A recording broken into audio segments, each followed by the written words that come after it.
Glass bottles are used the world over, and in most places they are reused as much as possible, except in Great Britain, where many manufacturers now refuse to take back bottles to save money. The result is an ever-growing mountain of glass products that have only been used once. But now an idea from the developing world that puts these bottles to good use is starting to take off.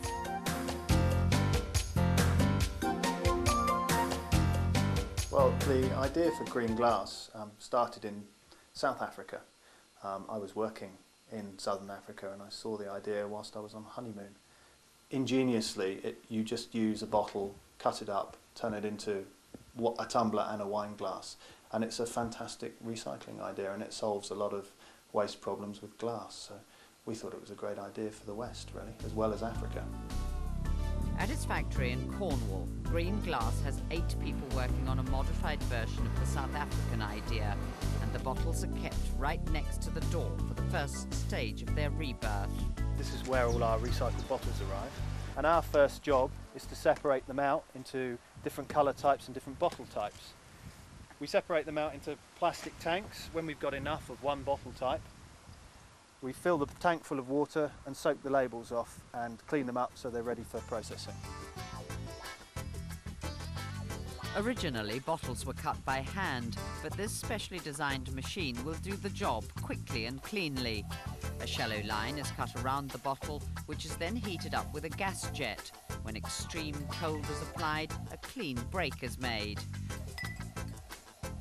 But the edges are too sharp to be used for drinking.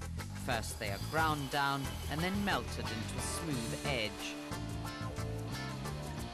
The glasses are then heated to a temperature so high the structure of the glass changes, making them as strong as the best on the market. Adding a base to the top halves of the bottle completes the transformation from wine bottle to wine glass. I started in my garden shed 3 years ago, and basically for the first year I spent the vast majority of my time doing local craft markets to try and find out what designs people wanted, and also how much people were prepared to pay for different glasses. Because at the end of the day, if you can't make the right product at the right price, then you shouldn't be in business. And it's the same for recycling as for any other business. I've never seen them before, no, they're very unusual.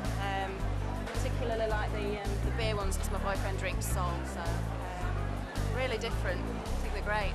With the range of bottles on the market, there is endless scope for creativity. To cover scratches, a sandblaster is used. These frosted glasses have turned out to be more popular than clear ones. But the best-selling glasses come from the best-selling bottles. Even when they're being environmentally friendly, the British can't lose their fascination with brands. I think that a lot of people, especially in the 80s and 90s, they saw recycled products as being a bit alternative, something that hippies might buy, but not really for the mainstream.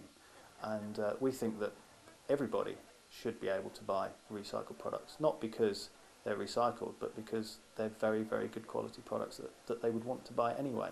And the fact that it's recycled is a bonus. Glass has broken the stigma of recycled goods in Britain. In fact, sales rates put most conventional businesses to shame. In 3 years, it sold over 220,000 glasses, 100,000 of those in the last year alone. From a handful of local customers, it's now selling to shops and restaurants all over the UK and has started exports to Europe. The company works in partnership with restaurants and bars in the area in a barter arrangement. Restaurants are given a guaranteed supply of glasses, and in return, Green Glass are given their empty bottles for recycling. Although Green Glass will only ever make a small dent in the glass mountain, their huge success has shown there is a real market for recycled goods. This is a fantastic idea that's come from Africa, and we have a lot of problems in the West with waste and waste management. And I feel that there's a lot more that Africa and the developing world can teach us.